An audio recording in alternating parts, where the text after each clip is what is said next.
Welcome to Chris Cook for You Too. Just got home from church. It is super hot outside.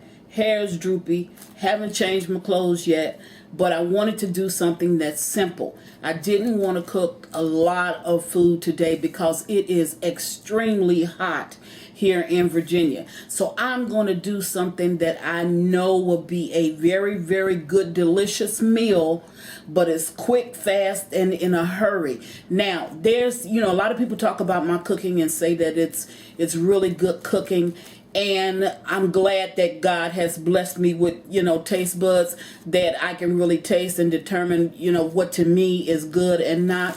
But there's three things that I know that I can make very, very well.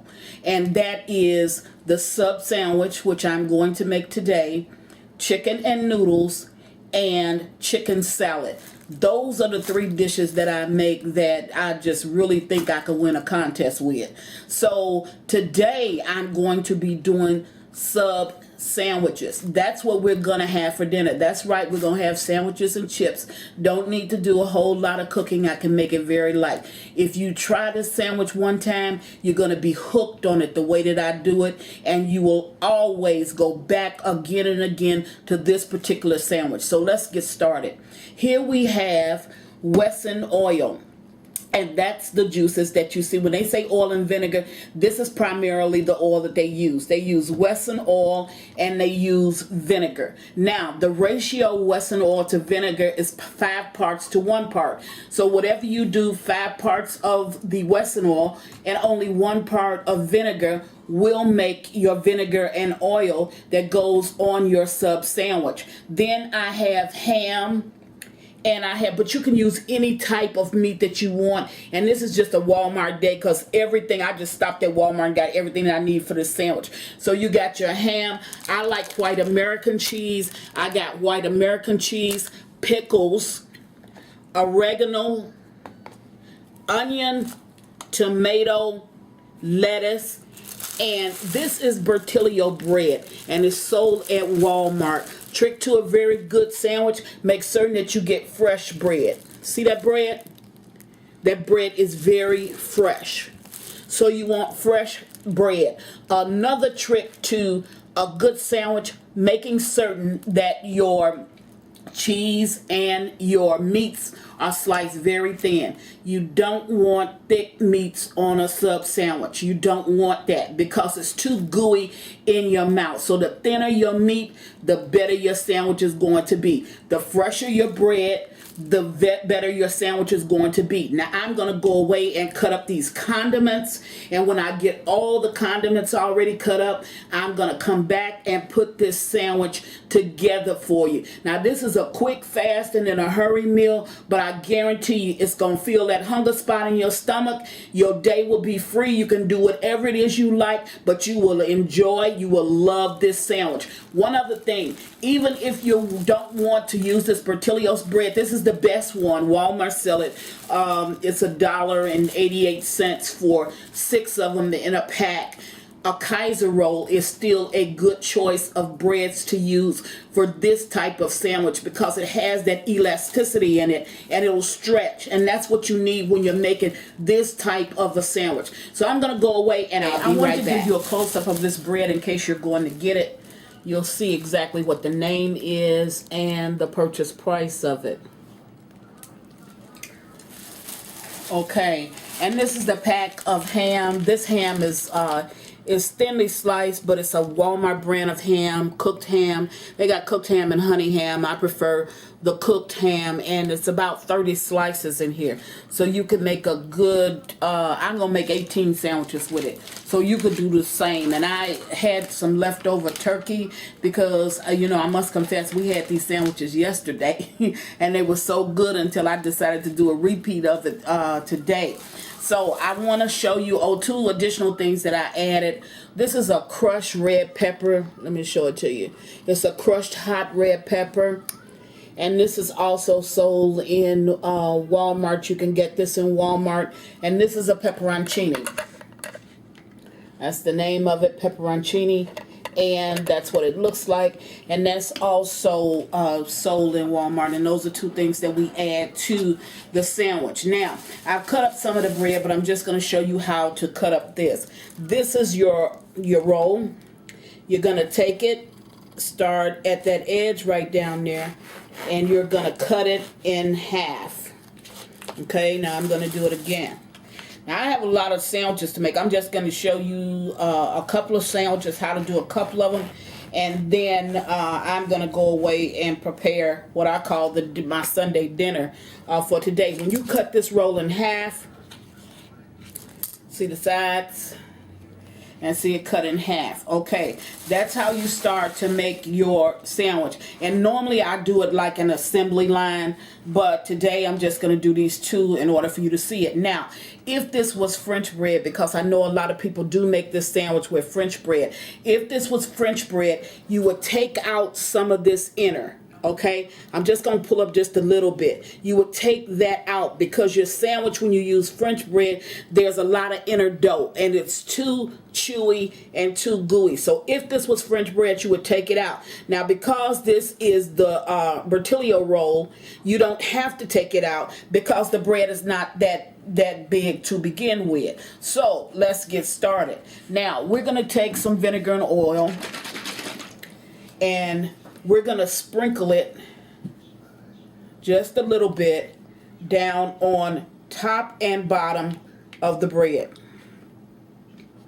Okay, that's top and bottom. Now, you want to put the oil on first because you want the oil to saturate. And what the oil do is acts as a lubricant inside of your mouth so that the sandwich won't be so chewy and gooey, but the sandwich will really be good. So once you do that, you're going to you're going to sprinkle on a little bit of oregano. Now, the reason I put down the oil first is so my oregano won't slide.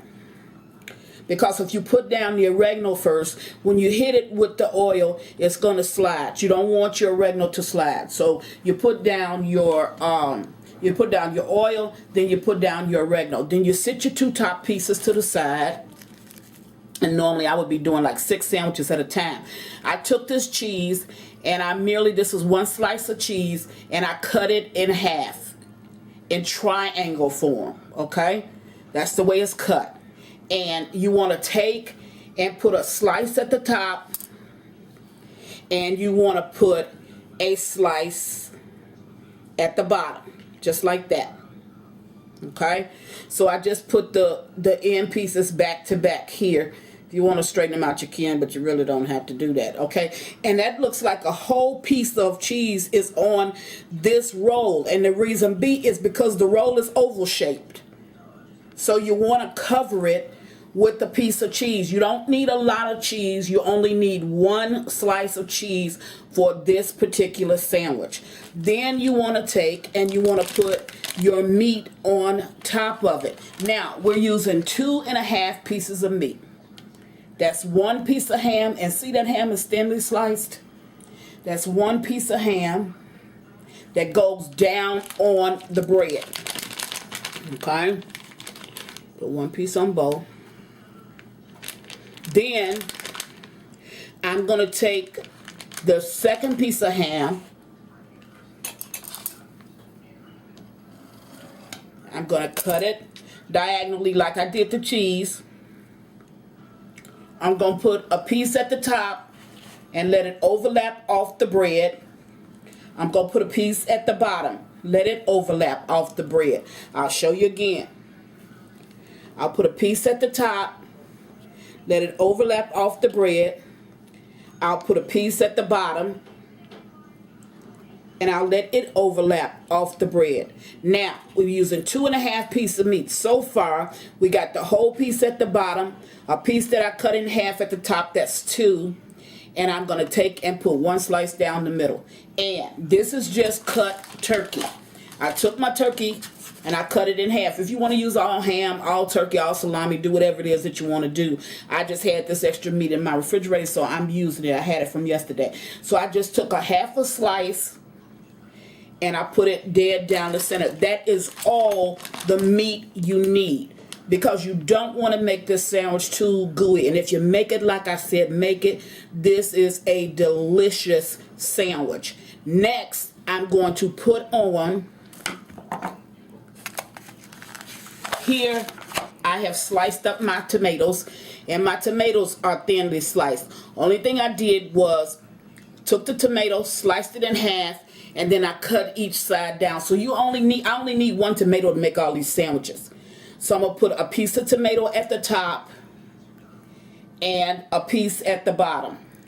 And I could have turned them the same way. It really don't make a difference. You're gonna put a piece at the top, and I'm going to put a piece at the bottom. That is one slice of tomato on each sandwich. I have one slice of tomatoes. Now, I really like sweet peppers, and that's what sweet pickles. Right here you see this butter chip pickle, and this is what I normally use for my sandwiches because that's what I like. But on these sandwiches, this is just a cheap dill slice pickle, hamburger slice. That's all it is. I'm going to put 3 pieces on top of my sandwich. Now, the way I'm doing the sandwich is everything that weighs heavy, I'm starting at the bottom, put my cheese, then I put my meat, then I put my tomatoes, and I put my pickles. I'm doing everything. There's an order to this. And the reason for that is because when you get ready to eat it, you don't want everything falling all out all over everywhere. Now, when I slice my onions, I hand slice these onions. You see how thin these onions are? That makes a very good sandwich. You don't want thick onions on your sandwich. So what I did was I sliced the onions up. I hit them with a little bit of the oil, and I hit them with a little bit of the oregano. Okay, so that's these onions. And once you do that, they're going to smell really good. One thing I wanted to tell you is get the Bermuda onions. Don't get the little small ones because it's too tangy and some of them are too strong. Don't get that. The Bermuda onion is a sweet onion. So get that. The big sweet onion, slice it thinly. Now, if you don't like onions on your sandwich, you don't have to put them on there. That's my preference. So, here, I'm putting me some onions down on the sandwich. And my whole family likes onions, so we tear them up, okay? Now, if I was going to put the hot peppers on it right now, I would put the hot peppers over top of the onions because those tastes go together. You got your onions and then you put your hot peppers on top of that. But I'm not going to do that. I'm just going to leave it like this. But this would be the time that you would put the hot peppers on the sandwich. Next, on top of the sandwich, it goes lettuce. And what I did was I thin sliced my lettuce. That's all I did was thin slice my lettuce. Okay. Now, once I put my lettuce on my sandwich, because I've already hit my bread, I'm going to sprinkle just a tad bit more of the oregano down on the sandwich, and I'm going to take the juice from one of these pepperoncinis and I'm going to hit my sandwich with it. Okay. That's it. Now, normally you could just take this and sit it on the side of the sandwich. So I'm going to take this and put it here and put it here. Can you reach that paper plate for me? Thank you.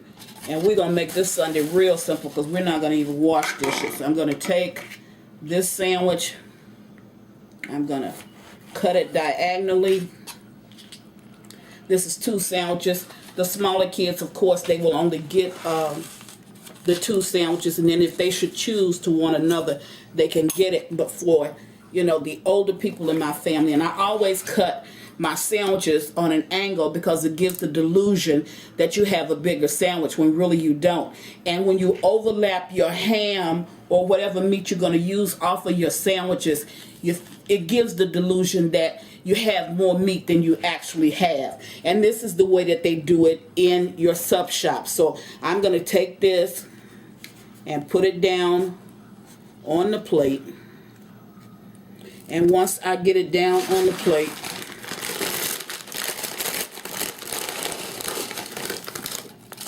going to add some chips dead in the center. And I'm going to take this pepperoncini and I'm going to stick it dead on the side. That's dinner. There you have it. And I guarantee you, when you make this sandwich, you'll never go back to a regular sandwich again. There you have it. Chris is making Sunday dinner. Real cheap, real inexpensive. You're only going to spend like $10. And you can make enough for 6 people. And as always, thank you for watching. Chris Cook for you too. Bye.